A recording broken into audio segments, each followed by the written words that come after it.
Welcome to the Dog Classroom. The Dog Classroom podcast. I am your co-host, Anne-Marie. And I'm your co-host, Amelia. Like and subscribe on Spotify and YouTube in video format. And now into the episode. Here we go. Welcome, everybody, back to our next episode for our podcasts. Amelia and I thought it was a great idea to have some different guests. So we can talk about different topics and sort of bounce ideas off of one another. So I have sitting with me Dr. Jessica Panontin of the Thunder Bay Veterinary Hospital. Very lucky to have her. Had to call in a few little favors to get her here. Reason why I think I wanted you here, and of course Amelia was really good with the idea as well, is because to me, behavior training and the health of the dog all coincide. Yeah, for sure. Yeah. And I would say for Dr. Panontin, she would probably say that for sure, because I'm always seem to be going to her when I do have a scenario that I can be concerned about when a different dog or something's brought to me and I'm like, okay, should I be concerned about medical or should we already say behavioral? And it's nice to have the person to sort of talk to and I don't even say banter a little bit, but just have different ideas, right? And it goes back and forth too, because I'll be in appointments and I'll have behavioral concerns or, basically ask Anne-Marie, what do you think I should do?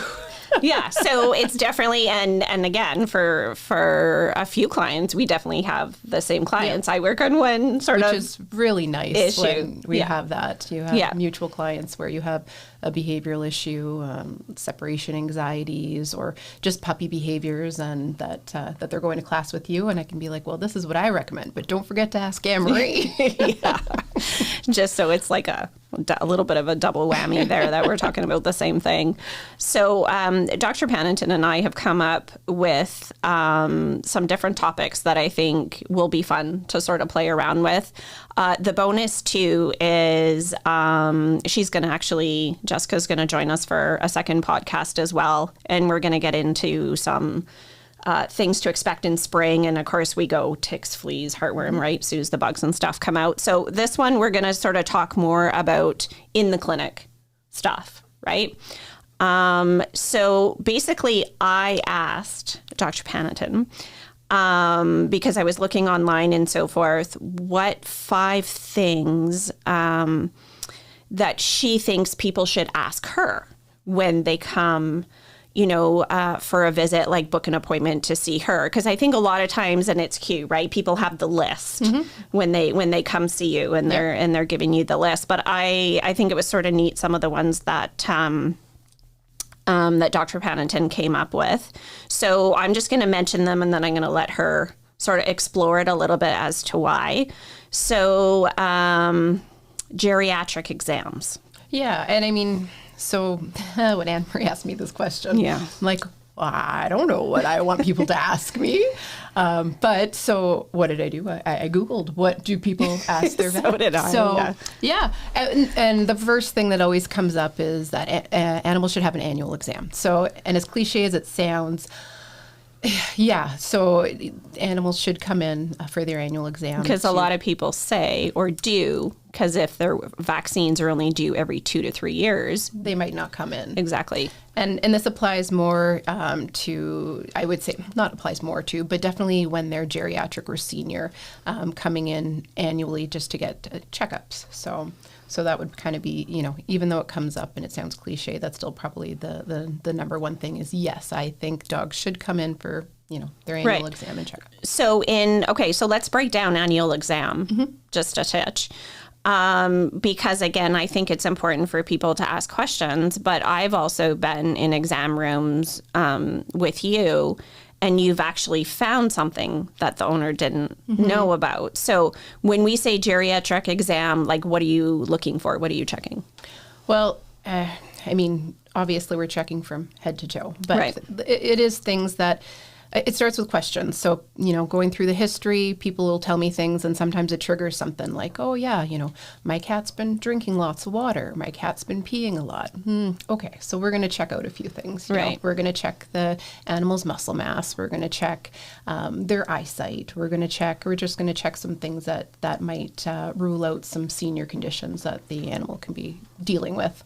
Cats are always come up in this question because they hide everything. Yeah, right. Dogs will tell you a little bit more, but cats are really good at hiding diseases until they're very sick. So basically, but it goes from head to toe. Like we're going to check everything out. Yeah. So basically, like the palpation, muscle mass for sure, right? Yep. Because I've seen a lot of that, and I think sometimes when you live with the animal, you don't recognize the small changes, right? And the reason why I encourage, and, unfortunately for Dr. Panontin, I'm in there probably more than yearly. So anyway, find this little nook or cranny, right?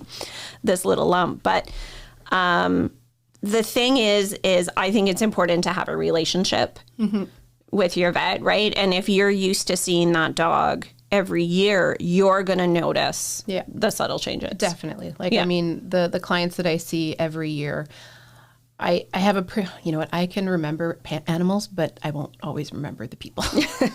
Yeah. So I hear ya.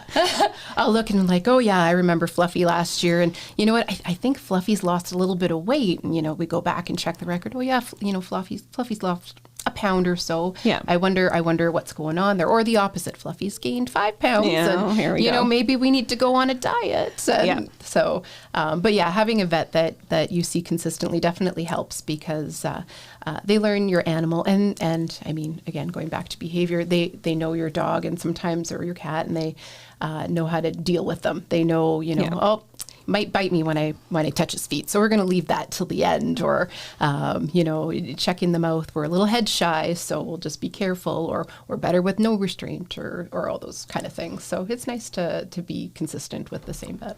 Right. And it's not only you're building a relationship with the owner, you're also building a relationship with the animal. For sure. Yeah. Yep. Something I just want to throw in a little bit about Dr. Panontin, just sort of had me think about it here for a second, is she also, how do I put this? I think willingly she does it, but she does work with a lot of the pocket, we want to say pocket pet or small animals, which because it, and I'm joking about it, but in Thunder Bay, there actually isn't a lot of specialty, and I think people have. So if you're wondering what I'm referring to, let's say hamsters, guinea pigs, rabbits. Yep. And thinking of my question, so one that I didn't give you that I was going to is that there are specialists in vet med. And the segue here is I'm not a specialist in exotic medicine or small mammals or reptiles, but I do see them, and we don't have a lot of options in Thunder Bay. So I try my best to know as much as possible to help those animals. So I do see a lot of rabbits, a lot of guinea pigs, some ferrets, some chinchillas, bearded dragons, leopard geckos, all those kind of things. Right. So, and we used to see more iguanas. We had one iguana. Yeah? Oh, that I saw. That you saw? Mm-hmm. Well, maybe I'm thinking like years and years ago. Yeah, maybe there might have been more. Yeah. We've had some chameleons, snakes. We've come down in terms of exotics. You need to have technical staff to help with some of that stuff too. And like blood taking, is that what you're meaning? Yeah, exactly. So it's hard to offer services when we can't do diagnostics. So because I remember Dr. Panontin just said to me to put the snake in a plastic bag and take an X-ray, and I'm just like, okay then. Were you sure it wasn't a tube or a box? Maybe that was a bird. No, I don't think I asked you because you don't like snakes. So no, they just. No. Yeah. Or rats. Let's see lots of rats. Yeah, we don't need to discuss those. We'll just keep moving on. Yeah. We'll keep moving on from those. Okay. One that I know that I preach myself, especially, is in training a lot of people. And when I introduce myself in training classes, I do tell people that I'm still, or was, a vet tech. Maybe not practicing as frequently as I used to, but still have interest in it. So Dr. Panontin mentioned this one to me definitely about not giving any medication that your veterinarian has not prescribed to your pet. And I think maybe a couple years ago, this was a lot worse. People giving meds like Tylenols and ibuprofen. And now, you can Google things and easily come up, Advil is toxic. But some people don't think about that. They're like, oh, I have a headache. I'm in pain. I'll take an Advil and it's great. But Advil is toxic for your dogs. It can cause a lot of issues. Tylenol is extremely toxic for your cat, can cause lots of issues. Gravel, Benadryl, great. They're safe, but you should always consult with your vet for dosing. And we don't ever want to give anything that's going to be toxic or bad. So I mean, yes, you can find this stuff on Google, but even better, call your vet.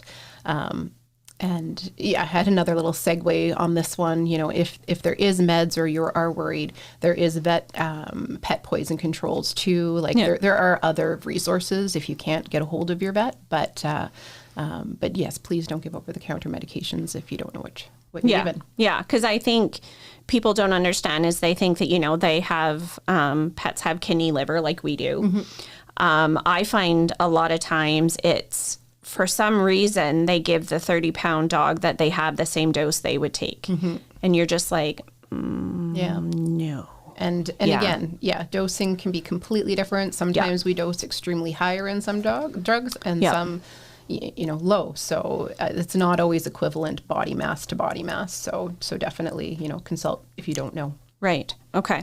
So next one we're going to move on to is asking questions. Mm-hmm. So like I said, Dr. Panontin came up with it.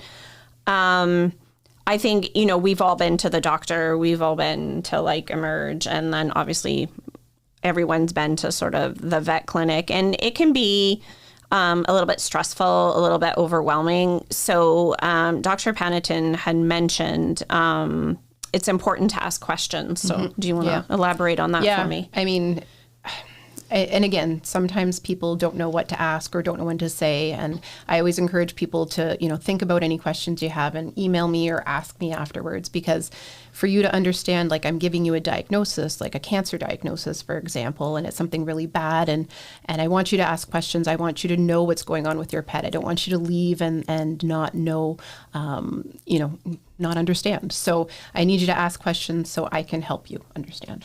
Yeah. So it's but I think a lot of times, and I think Dr. Panontin, what she's making the point is you can be overwhelmed in that moment. For sure. Right. But you can still reach out. Yeah. After the fact. Go home and think about all the things you wish you asked and come back and ask me. Yeah. Because, you're definitely sensitive to it. You get the fact that, life's going to change for these people and, you're human. Yep. Yeah, you are human. Yep. So in dealing with those for sure, I think it's really important. And I guess one little joke I want to make, not necessarily joke, but be careful what you're Googling. Yeah. Sure. Yeah. For sure. Because it's sort of funny where, people will, again, self-diagnose, whether it's themselves or whether it's their pets. Or if they start looking up a term or something that you had discussed. Remember, it is quite different in the dog world than the human world, right? Yep. And it's not that I don't want people to Google or research, because definitely you need to go home and look those things up. But it's also good to clarify. So, and when we're Googling, try to use resources, like you said, that are more pet specific. So if we're looking at, universities, we're doing research, we don't want to look at Joe Blow's website that, we can't trust. But so you're basically, and I think with the whole world of the web and stuff is the vet clinics usually have resources. Yep. Right. And a lot of times, exactly. We'll have client handouts or things posted on our website.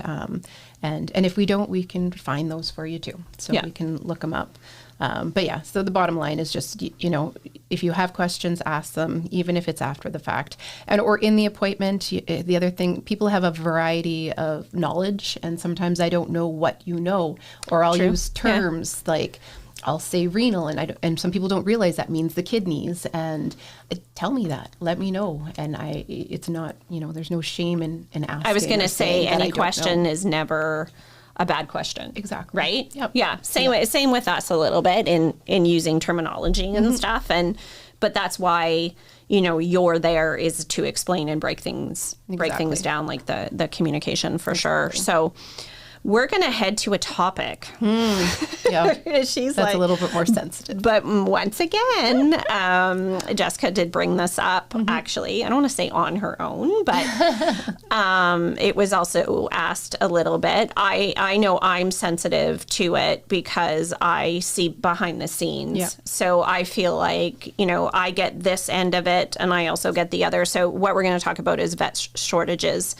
Everybody, I think, felt it more during COVID. For sure. But it was almost more like it was happening anyway, but we didn't notice it. Yep. Can I be fair to say that? For sure. Okay. I mean, there's been a vet shortage for a long time, like way before COVID, but COVID hit and that's when it just got worse.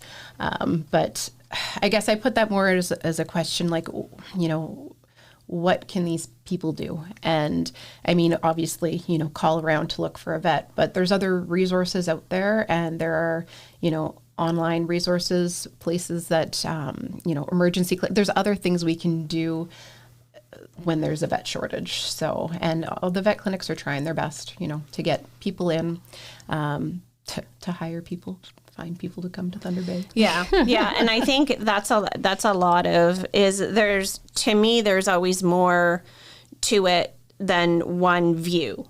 Right. So, but like you said, the only reason why I think it was happening before and the reason why we felt it at COVID is because so many people got puppies. Yeah. And there were so many more breeders. Yeah. Like you even look now and, the odd time, you look at the different lists and stuff online. They weren't they're not even half as large as they were during COVID. So we've had a couple breeders come in and they're having issues even getting rid of puppies, which I think has been crazy. Yeah. Adorable puppies. It's getting little bit concerning. Yeah. I agree with you that way too, because I've had a few clients actually are getting puppies that are already 14, 15 weeks old. Yep. Because something fell through or they weren't able to find. They're coming in for their last puppy visit as their first appointment. Yeah. It's pretty crazy. Yeah. So in talking with the shortage, we're just saying, it was already happening, but we saw it sort of, I don't want to say fall apart, but it just got blown out of proportion, let's say, just because so many more. And then you also have to remember, and the reason I think I remember this quite well is because I was shut down as a training facility. And then you also have to remember the staff and everything at the vet clinic were also, kids were home from school. Yeah. We were getting COVID. They were getting COVID. We weren't allowed to be in exam rooms. Exactly. So there you go. An hour to do one appointment. Yep. There's, we were behind in annual vaccines because we weren't allowed to do annuals for. No, you weren't. It was only emergencies. What, it was like 3 or 4 months. Yeah, it was a while. Yeah. And so then you've got, new puppies, 6 months of vaccines backed up. And there's still some people who are coming in for their first set of vaccines since COVID. And because it's just been that backed up and people were that busy and it was just so much catch up. But I mean, it's been an impact on everybody, obviously. Yeah. So it's like, I think with any business or even in general, like we're all just finally seem to be, I don't want to even say caught up, like we're finally seem to be getting a little bit better control over it. Seeing the light. Yeah, seeing the light, yeah. And the other thing, just to throw out there a little bit is Thunder Bay is somewhat of a northern community. Yes, we're a large city, but the main vet school in Ontario is Guelph. And, we even had, 3 or 4 vets leave in the last 2 years to go back home. Right? Yeah. So, it's not like we're not trying or the vet clinics here aren't trying to get graduates and people up here. They don't want to come. Yeah. And I guess I can't make any comments, but I mean, it would be curious if they do end up having a program in Thunder Bay. So, I guess that was throwing out a client too to make a difference there, or some of them are coming up. But the other thing to remember too is in other larger centers they have emerge clinics. Yes. So the vet is done at 5 o'clock, you know. So the tricky thing is, and I think we're going to do this in a second. Dr. Panontin and I are going to play a little bit with the day of a life at the clinic. But just to mention, you know, if emergency walks in at 6 o'clock, Dr. Panontin isn't going home. Right. So if you're on call, because the clinics here have to be on call and they're trying to cover it, you can't just, send them to the emerge clinic. Yeah. Which they're able to do, right? So then she spends the night or the evening, and then, you know, it sort of builds. So it can be taxing. One other one we just wanted to comment on. Again, a little bit more controversial. Yeah, here we go. So is the costs of veterinary care. Yeah, and I guess the reason I brought that up is just people ask it, you know, why are costs high or why are costs jumping? And I mean, right now costs are jumping, and it sounds like a broken record, but going back to COVID, like the cost of living has increased, so prices increased. COVID, you know, increased things even more. So, you know, we have to buy supplies. Those cost more. We have to charge more. So in that fact, you know, costs are high because cost of living is high. And as sad as it is, a vet clinic is a business. So we can't work for free. We also need to make a living. Yes, we need to pay the technicians so they can live. So everything does cost money. So people always make the comment, you know, a vet's so expensive. And when you're comparing it to the cost of going to the dentist or the cost of going to the ER yourself, I mean, it's not. But that's not what everybody sees. Yeah, we don't see, like, if we go in again to emerge and stuff, we're not sent the bill. Because the interesting thing is Ben, my son, had his wisdom teeth out last year, and we got sent the bill. Like, right? It's lost. It was like, but the same thing. It's all covered by your insurance and you don't see it. And exactly. Oh. So, or, you know, we have OHIP and we have our own insurance with different jobs and stuff. So, some of that was covered. But, you know, it's the same in vet care. Yeah. Like, if you can imagine what the cost of some instruments that you use in the clinic, and, you know, and some of these instruments are the exact same things that some of these places are using. Some can be very expensive. Yeah, because I was actually Amelia and I were chatting yesterday, and you know, we got a new X-ray machine. Like, don't even want to know what that costs. And then you were playing on your little new ultrasound there. New ultrasound. Yeah, nice and fancy. No, it was petite.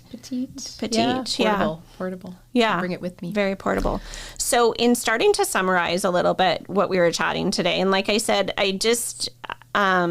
I wanted Dr. Panontin on here just to break some things down, which I think we did awesome. Like, we went through some of the questions and so forth. But I think it's really important to have a relationship with your vet, because when I'm getting feedback from training clients or behavior, I ask if they have a good relationship with their vet, because I think it's important. And I say to them, have you talked to your vet?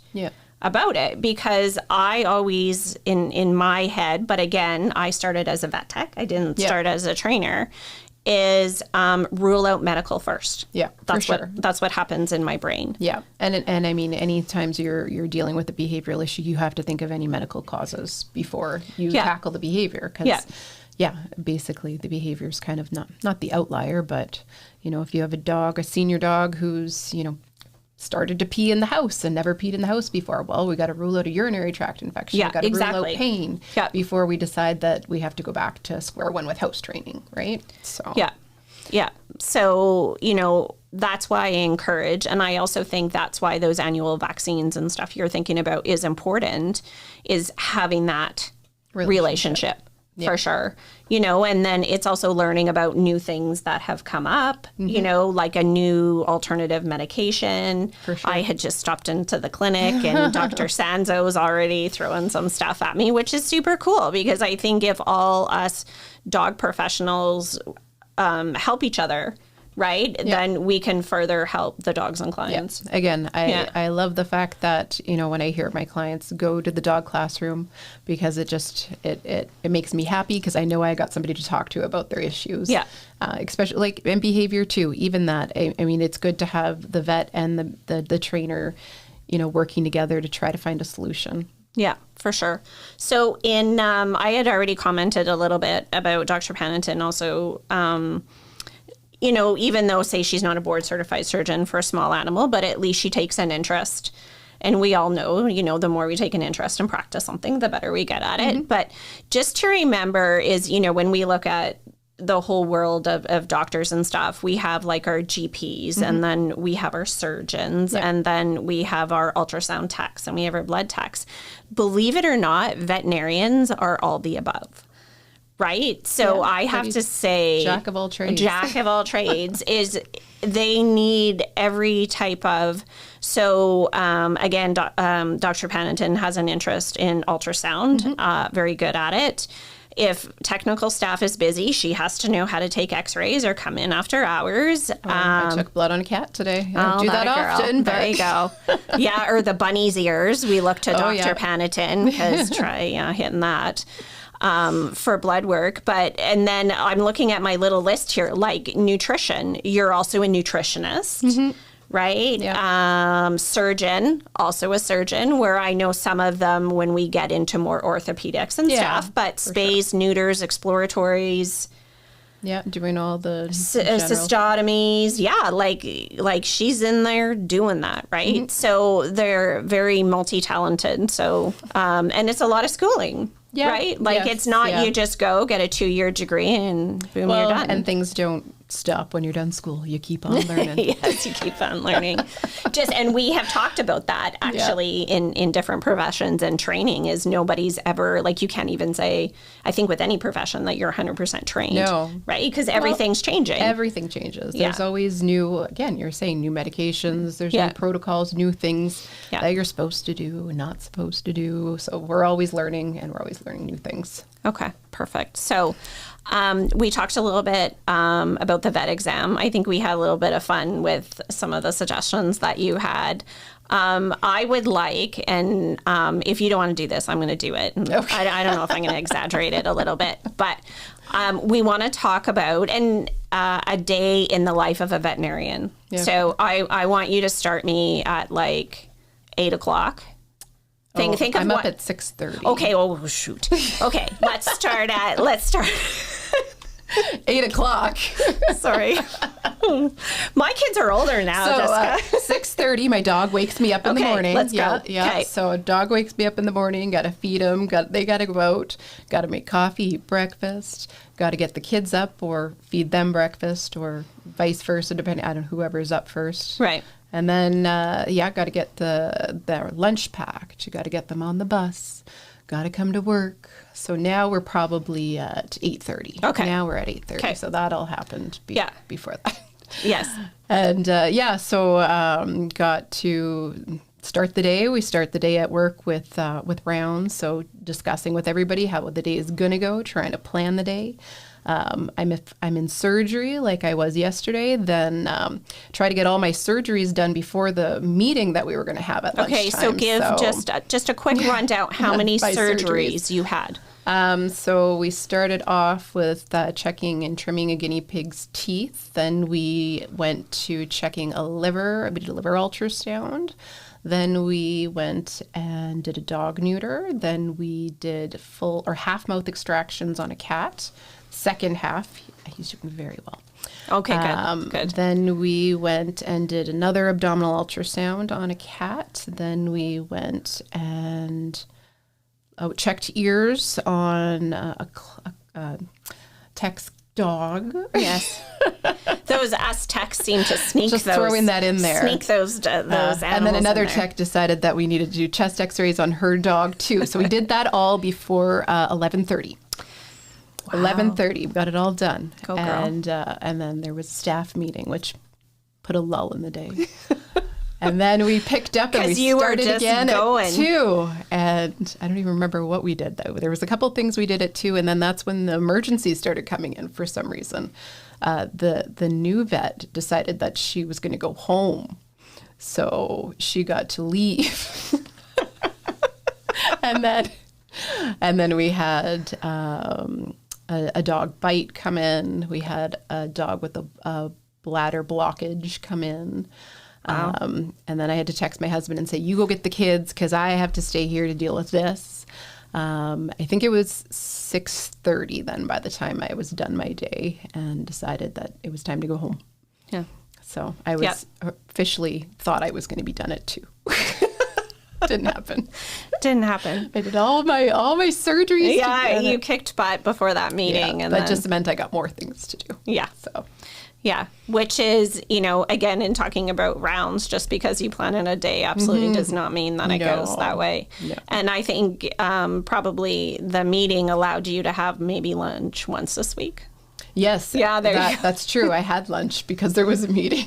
Otherwise, I don't eat on my surgery days. No, she's too busy. Because I got to keep going. Yeah, and little do you guys realize, too, that the receptionists are constantly asking you questions or when you're sitting at your desk, and trying to get answers for clients that are calling and returning emails of past clients. I mean, and good, the receptionists are your key. Be nice to your receptionists because it's true, because they are the one who are going to advocate for you. Yeah. They're going to come and say, like this dog, I don't think he's doing well and I think he needs to come in and it's that receptionist. So you be nice to your receptionist. Yeah, I always said that even at my dentist office, you always befriend the receptionist because they're the ones that are going to go out of their way exactly to help you because they're answering the phone. Yeah, absolutely, for sure. So just want to thank Dr. Panontin again for hanging out with me, chit and chat about the clinic. I miss it some days. Some days. I miss it some days. Dr. Panontin is going to join us again for another episode so we can talk about spring critters. Sounds like fun. Perfect. We'll see you then. Thank you. Thank you very much for watching our podcast today. And you can find our podcast on Instagram, Facebook, Spotify. Help me. Find us on Instagram, TikTok, YouTube, Facebook. Did I say that already? Spotify, Apple Podcasts. Subscribe on our YouTube channel. Like and subscribe. Rate us 5 stars. I am Anne-Marie, and I am one of your co-hosts on the Dog Classroom podcast. She lists it all, and then I go, Spotify.